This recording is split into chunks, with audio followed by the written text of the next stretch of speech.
Hey guys, it's Doc from the Gold Hog, and today I'm going to be taking you out on a little trip we're going to do. We're actually testing the new Raptor Highbanker, which is a 2015 release. It's our only release of the year for equipment for 2015, but we're releasing it early in 2014. So I just wanted to take it out. We're going to be running some tests. We've already run about 11 tests on this unit.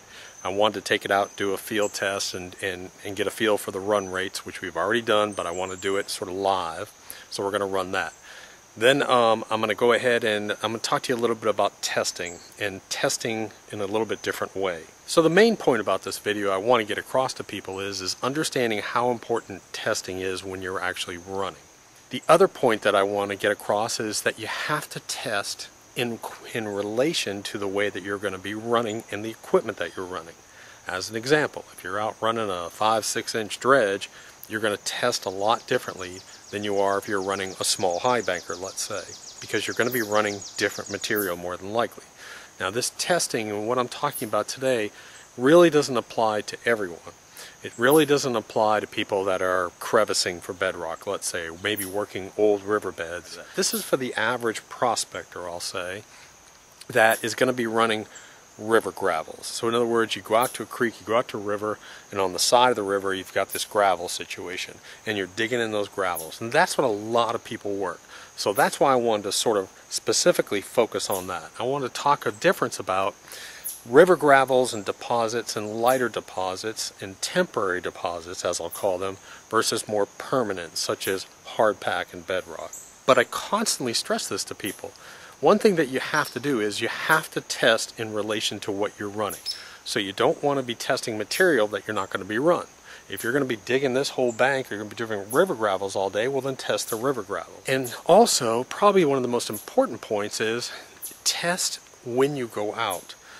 Don't just test somewhere, then go back a month later and assume the gold is going to be still there or it's in a certain place. It may move. And I'm going to show that to you, how these river gravel deposits, these inside bends and outside bends and so on and so forth, how they change constantly. Not only from year to year, but month to month, week to week, and even day to day.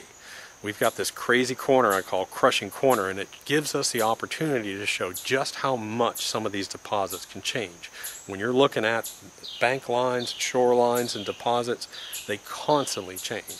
Now, that isn't true so much with the bottom of a creek when you're talking about hard pack and what's on top of the bedrock. That stuff can be easily hundreds of years old, easily thousands, even tens of thousands of years old. I mean, when we're down in some of this hard pack and get down close to the bedrock, we're pulling up ancient Native American broken pottery pieces. We're pulling up arrowheads. We're pulling up stuff that's easily 500 to 2,000 years old. So there's a lot of old stuff. We're not talking about that. We're talking about the river gravels. So anyways, I'm going to do a little segment real quick, and I'm going to break down, I'm going to actually slice a river in half here, and I'm going to show you some of the features and what I'm talking about different ways that different things deposit in different places and how things change from time periods too.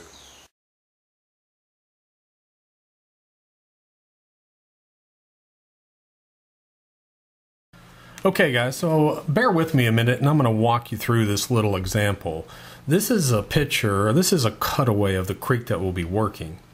And one thing I wanted to show you was the arrows are pointing now on the corner that we're going to be actually digging in, which I call crushing corner. And these are lighter deposits. There is some gravel, there is sand, there's all kinds of things deposited there, but the right side is where we'll be working. It's the inside bend. Now, the next thing I want you to understand is keep an eye on that green section on that right side, because I want to show you that not only from year to year, but month to month, week to week, and day to day, watch how it reduces down. It can actually look like this. So what you're seeing right now is probably close to where we were when we were out working today. But at one point this winter, this is what the creek looked like. It had this massive pile of sand and rocks and gravels, and it changes. All the time this place changes, and I'm going to show you an actual live picture comparison of this too. So we're going to be working on this right side. That's the way we want to test. We want to test those gravels. We want to test the gravels that we're actually going to be working. Now, underneath the creek, underneath the lighter material, even in the creek bed, when you move that overburden, you're going to hit hard pack. But we're not going to be digging really in true hard pack today, because hard pack really is, like its name, is almost like cemented in material. Even in floods, very seldom does hard pack move. The water moves over it, the water is slower down the bottom on a creek, and it really doesn't get disturbed that much. So hard pack takes a long time to change. But even so, when we're dredging, we go through the hard pack and we get down to the bedrock. And the bedrock, of course, that layer is where you're going to find your bigger gold. And I'm going to show you an example of gold that we found on bedrock versus gold that we found up on the lighter corner. So I guess what I'm saying is today we're going to be working this lighter corner.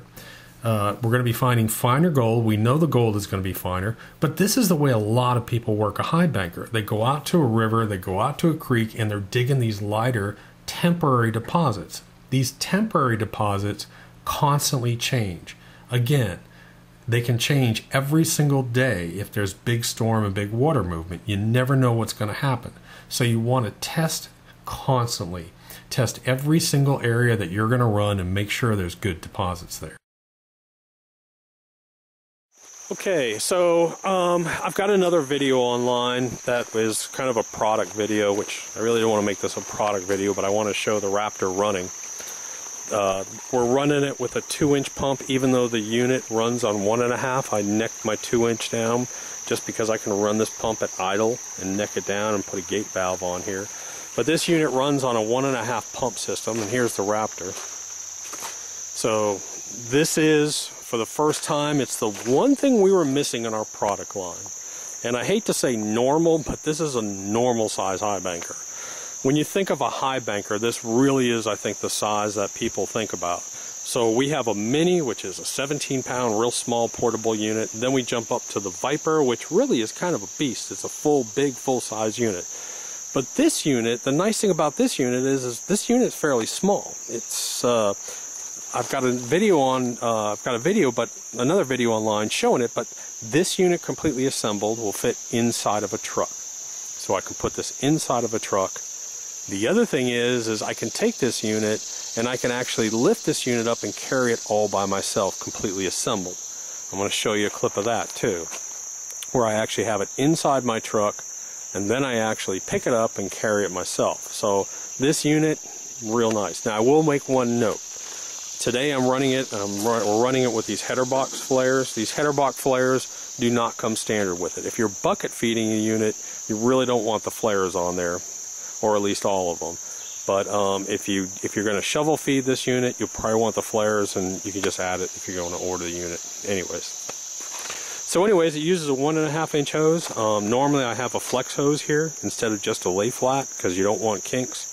But this area is pretty remote, and I forgot the darn thing. But this unit, basically, if you take our Viper and reduce it down 25–30%, right around there, that's what this unit is. It's about 45 pounds, completely set up with mats and everything, very portable. But the action, everything about it, it's kind of like a mini Viper. It has a reverse ramp riffle in it, has the matting in it, has the aluminum grizzly grate in it. Everything about it looks just like a little Viper. So this fills that one niche we were missing in our product line. So let's talk about this corner. This is crushing corner, and what happens here, the creek comes around here and basically does a complete 180. So this creek has to come in here and come around. Now this corner, what I should do is, I'm going to try and see if I can find a video clip of this corner, what it looks like. Because I think I was standing right about here. I'm going to see if I can go back and find and show you where this sandbar was way up about here. And it changes all the time. Whenever we get a big flood, this thing will just redeposit. And it changes completely. As an example, we came out here, I don't know, a couple months ago, and we were digging out this whole bed in here, and now this whole bed is filled up again.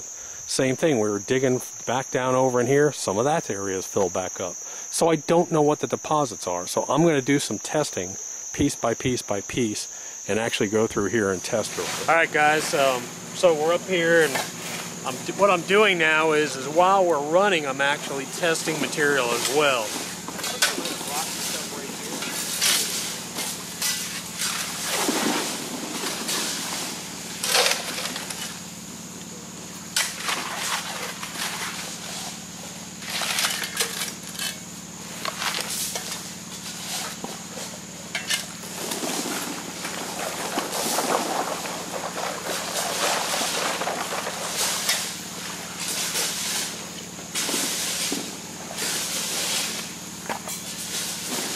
Alright, so I went ahead and grabbed so you can see this. I want you to see what I'm dealing with here. This is a raw sample.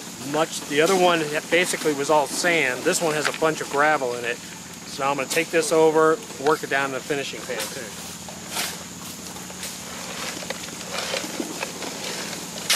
And now there's a huge difference here. The other one, this gets a little complex. The other one was mostly sandy material, so my bottom was all full. I had like almost 3 cups of material. This one had a lot of large rocks in it, which is what I want to see, and I've barely got maybe 1.5 cups. So now I'm going to put this in a finishing pan and check it.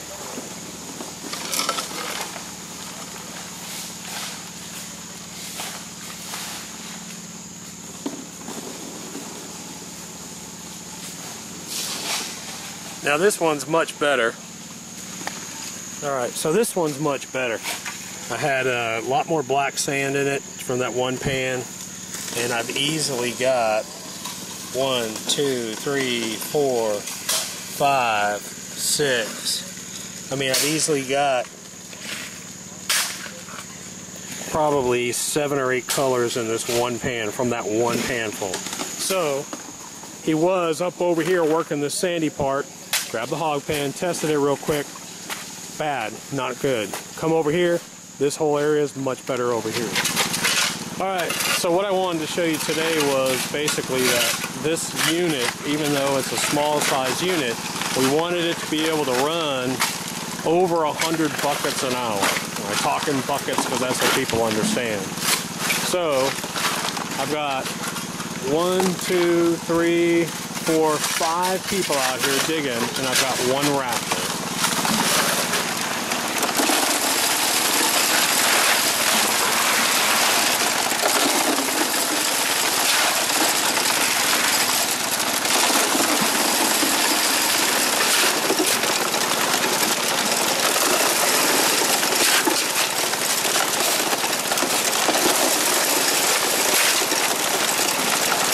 Alright, so this should give you some of good feel for the actual feed rate of this unit.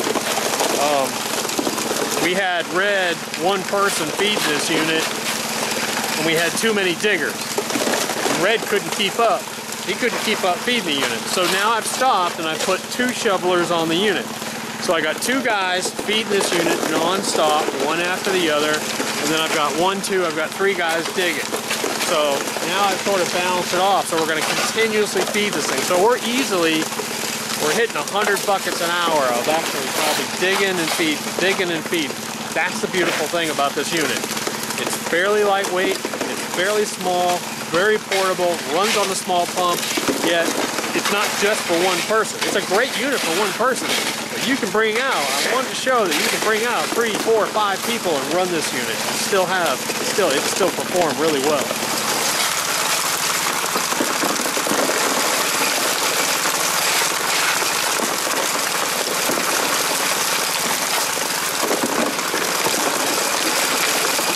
You can already tell we're going to have issues with our tailings pile because we're running so much material. This tailing pile is going to be huge, and we're going to have someone over here just moving our tailings pile. So you can see that this has a destruction chamber. This has a destruction chamber just like the Viper and the Monster Hog, where your rocks and everything sort of pool up in here and pause for a minute. Everything sort of pauses in here, it sort of washes down, and then it comes out. You can adjust this head, you can adjust this box up or down depending on, are my rocks moving out properly? Is there a little bit of a pause, a little bit of a pool? So you can see the size of rocks. Basically, we're doing 0 classification. The rocks are all coming out nice and clean.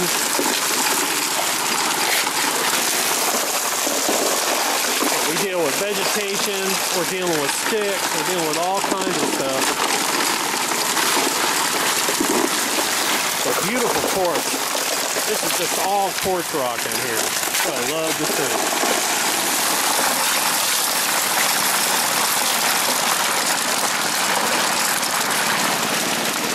Now one thing you'll notice is there's all kinds of various action in this mat.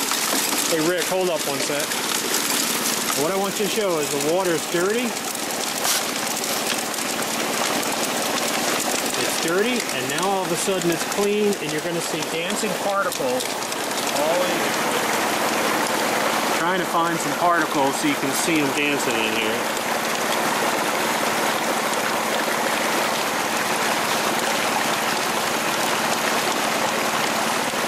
These particles will dance all around.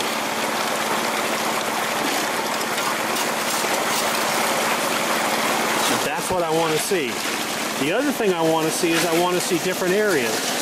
I want to see different areas as far as some of these mats have a little bit more in them. Some of them look a little bit more bare. Hey guys, I wanted to give you one little tip on this unit. If you, there's a bar right here that holds these grizzlies in place. And if you loosen that bar, these grizzly bars right here will actually rattle. And if you do that, once you get all set up, loosen that bar a little bit and let those bars rattle a little bit. You won't have any of those rocks stay in place. So go ahead and let's dump some dirt in. I'll show you what I mean. But I want you to watch how these bars sort of rattle.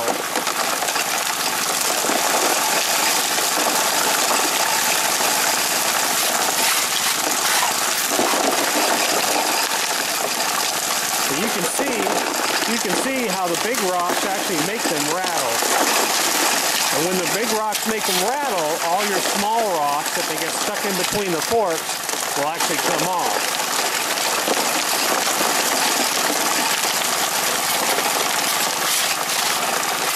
Now these bars are too short. These are not the bars that normally come with it.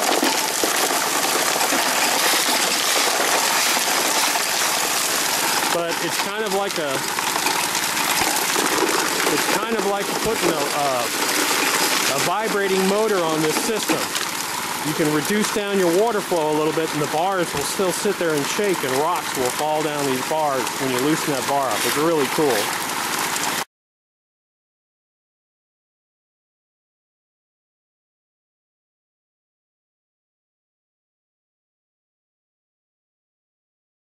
Okay, so a lot of people want to know how to test their tailings, and I'm about to show you how to do it.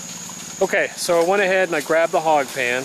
You can leave the hog pan down there for 2, 3, 4, 5 minutes. It's going to sort of fluidize, and then the gold will stay in there. So I took a full hog pan, which is about 2.5 gallons of material, 2.5 gallons of material, worked it down, and put it in the finishing pan.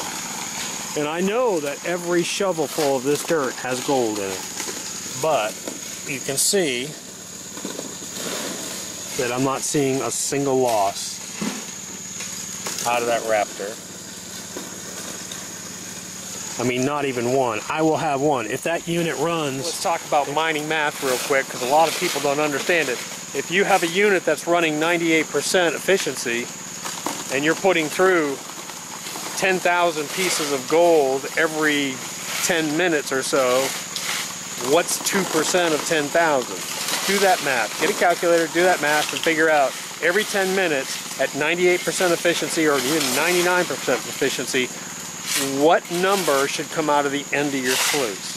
That's an important number to understand. A lot of people don't get that. Look, we work with commercial operations in 35 different countries. We do consulting and do testing with commercial ops that run 100 yards an hour easy, have these big massive configurations. They get it. They understand capture rate. They understand that if they're running at an 85, 90, 95% efficiency rate, that's good for them. So even at their top, at a 5% loss rate, 5% losses, that's a lot of pieces of fine gold. A lot of people just don't understand mining math, but hopefully you'll learn it. Alright guys, well it's hot out here.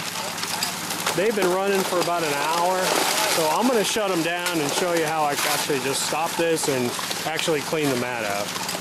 But I want you to look at the sluice. Here, look at all those tailings. But you can see that you're not going to see a whole bunch of material in these mats. It's kind of hard to do this. Kind of hard to shoot this where you don't get a bunch of glare. But what I want to see when I go to my mats is I want to see a little bit of fine sand, and that's what I'm seeing. I'm seeing fine black sand in here. And I'll see that all the way down, especially right there. Look at that downdraft. And then at different points of this mat, I'm going to see fine black sand mixed in with a little bit larger rocks. Same thing here. Look at that fine black sand in there. That's beautiful. But I know that this thing is actively exchanging. I got a little piece of hematite right there with black sand. Up here, I've got larger rocks. So this is what we do. We expose it. We have a medium water speed here, a little bit faster here, and it gets faster here. So what we do is we repeat this mat pattern. We have the mat pattern here, have the mat pattern midpoint, have the mat pattern down here. So I get 3 different exposures. I get 1, 2, and 3. And we'll talk about incremental processing a little bit later and why sluice length relates to feed rate. We'll talk about that a little later. One thing I do want you to see while they're doing this is, I don't know if you can see it, but this whole thing is just solid black sand.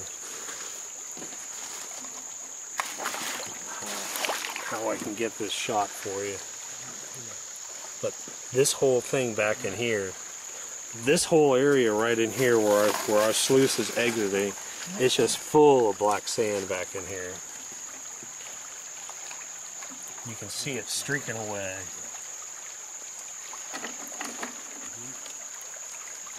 But we'll have gallons and gallons and gallons of black sand all in here. And you've got to be able to do that. You've got to be able to exchange out that black sand and hold that gold. Alright, so I've taken that bolt off, the upper, and now what I'm going to show you the trick of our mats. And one thing I like to do is just when you go to take these out, the mats out, lift up on one side. And when you lift up on one side of this mat, it releases the pressure and will just slide right out. You can roll it up. You're going to see what happens. It comes right out. So now I can just sort of just let it roll up.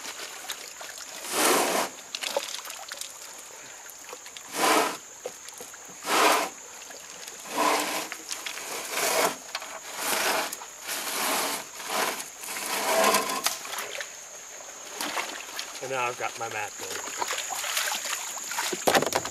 I always assume people know how to clean our mats, and that's kind of stupid. I've rolled up the mat, and what I'm going to do now is I'm just going to dunk it. And the next thing I'm going to do is I'm going to reverse roll it. Now when I reverse roll this mat, let me explain what happens. The grooves are like this. When I reverse roll it, the grooves open up and everything releases.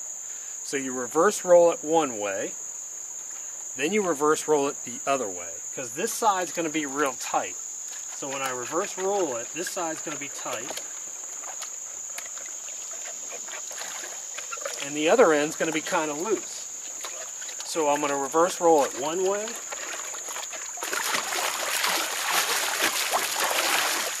now I'm going to reverse roll it the other way. So I want this end to be tight.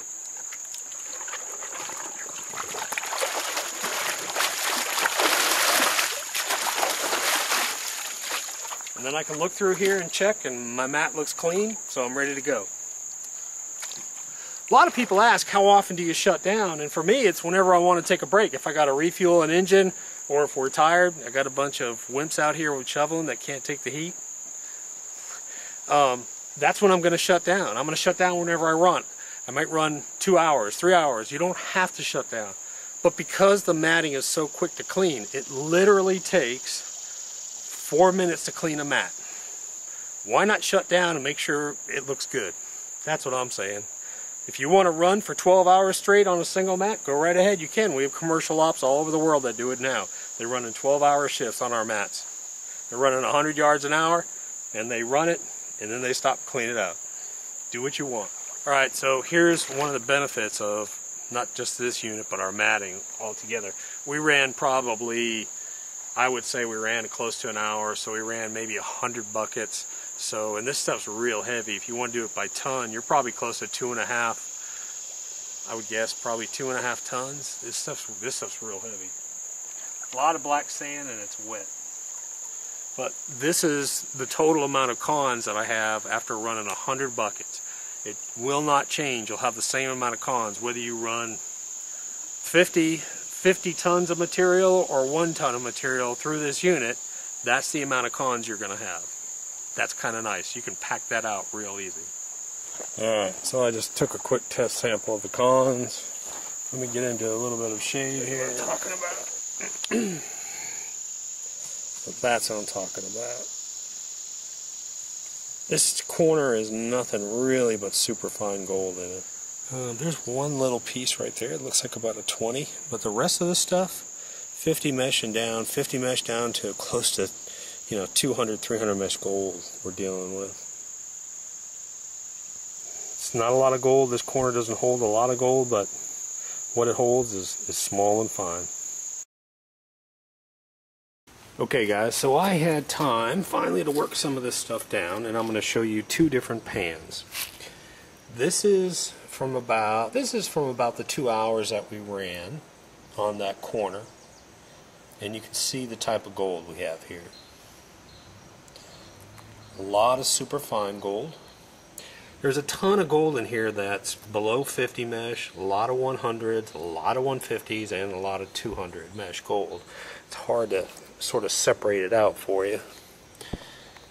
You can see there's a lot of gold back down over in here too. I would say we're close to 2 grams, so about 1 gram an hour is what we were running there. So you can see that everything here really is below 20 mesh. There was one piece I think that was above 20 mesh. The rest of it is all in that 50 to 150 range typically, or 200. But now I want to show you just further down the creek where we were dredging.